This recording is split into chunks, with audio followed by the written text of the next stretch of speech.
तो चलिए, राजस्थान में जिस तरह से सर्दी का मौसम पलटी खा रहा है और लगातार टेम्परेचर कम है, तो उसका अपडेट आपको देते हैं। और सबसे पहले बात करेंगे वहां की पर्वतीय नगरी यानी मरुधरा की पर्वतीय नगरी माउंट आबू। 0 डिग्री पहुंच गया पारा। हिल स्टेशन के कुछ हिस्सों में जमने लगी है उसकी बूंदें। मौसम विभाग के मुताबिक अगले 1 सप्ताह जारी रहेगा ठंड का यही दौर। कोल्ड वेव का असर थोड़ा कम होने से सुबह शाम मामूली राहत जरूर मिलेगी। पिछले 24 घंटे में माउंट आबू 0 डिग्री तापमान के साथ सबसे ज्यादा ठंडा रहा। नागौर और फतेहपुर में 5.5, 5.3 डिग्री तापमान रिकॉर्ड हुआ। वहीं सीकर, कोटा, जोधपुर में रात का तापमान सामान्य से 4 डिग्री नीचे। सिरोही में दिन सबसे ज्यादा ठंडा, अधिकतम तापमान 22.3 डिग्री रिकॉर्ड किया गया। करौली, सीकर, कोटा, अलवर, उदयपुर में दिन का तापमान 26 से 27 डिग्री के बीच। बाड़मेर 32.2 डिग्री सेल्सियस अधिकतम तापमान के साथ सबसे गर्म रहा। तो कड़ाके की सर्दी का दौर माउंट आबू में, जहां 0 डिग्री सेल्सियस तापमान पहुंच चुका है। अब अंदाजा लगाइए कि वहां सर्दी कितनी तेज होगी। अभी तो नवंबर का महीना चल रहा है और अमूमन ये टेम्परेचर रिकॉर्ड किया जाता है दिसंबर में, जब 25 दिसंबर का वो दिन होता है और क्रिसमस सेलिब्रेट किया जाता है, नए साल का आगमन होता है, खासी संख्या में टूरिस्ट आते हैं और ये हम जिक्र करते हैं कि वहां पर 0 डिग्री तापमान पहुंच गया। लेकिन देखिए, आज 19 तारीख, 19 नवंबर और तापमान जो रिकॉर्ड किया जा रहा है वो 0 डिग्री है। ये माउंट आबू की तस्वीरें दिखा रहे हैं और लगातार वहां पर सर्दी का सितम बढ़ता ही जा रहा है। लोग परेशान तो हैं ही, लेकिन खुश इस बात को लेकर कि सर्दी आ गई है, टूरिज्म अब बढ़ेगा। माउंट आबू में दूर दूर से पर्यटक आते हैं क्योंकि राजस्थान का इकलौता हिल स्टेशन है।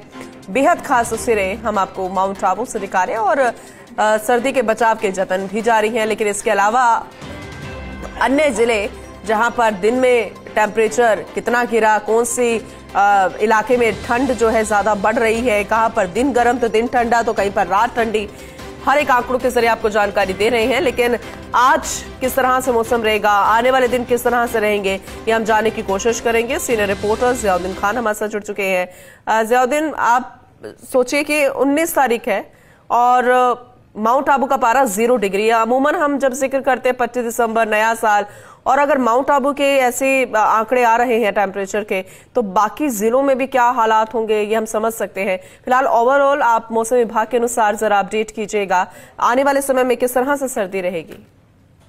देखिएगा कि सर्दी कैसी रहेगी उसका असर अभी से दिखने लगा है। चूंकि माउंट आबू सिरोही की बात की जाए तो माइनस के अंदर तो वहाँ का तापमान पहुंच चुका है।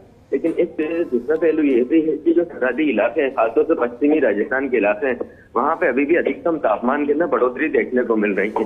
जो न्यूनतम तापमान है वो -2 डिग्री सिरोही के अंदर दर्ज किया गया है। क्योंकि इसके पीछे वजह यह है कि जो पहाड़ी इलाके हैं उनमें लगातार बर्फबारी हो रही है और उत्तर से आने वाली ठंडी हवाओं की वजह से ये तापमान में गिरावट देखने को मिल रही है। क्योंकि प्रदेश के करीब 10 से ज्यादा ऐसे जिले हैं जहाँ पे जो न्यूनतम तापमान की बात की जाए वो 10 डिग्री सेल्सियस से कम है और कई 8 से 10 जिले ऐसे हैं जहाँ पे अधिकतम तापमान 26 से 32 डिग्री तक बना हुआ है। क्योंकि आने वाले वक्त की अगर बात की जाए तो शीतलहर का असर प्रदेश के अंदर नजर आएगा, तापमान के अंदर गिरावट देखने को मिलेगी और लगभग बताया जा रहा है कि 30 नवंबर के करीब करीब एक सिस्टम डेवलप होगा जिसकी वजह से शीतलहर चलेगी, कोहरे का असर होगा और लोगों को सर्दी से दो चार होना पड़ेगा। क्योंकि तापमान में जो गिरावट है वो लगातार देखने को मिलेगी। क्योंकि इन सब के पीछे एक वजह यह है कि जो क्लाइमेट चेंज हुआ है, क्योंकि देखा होगा कि मानसून की भी दस्तक पहले होना, फिर लंबे समय तक राजस्थान के अंदर बारिश होना और उसके बाद फिर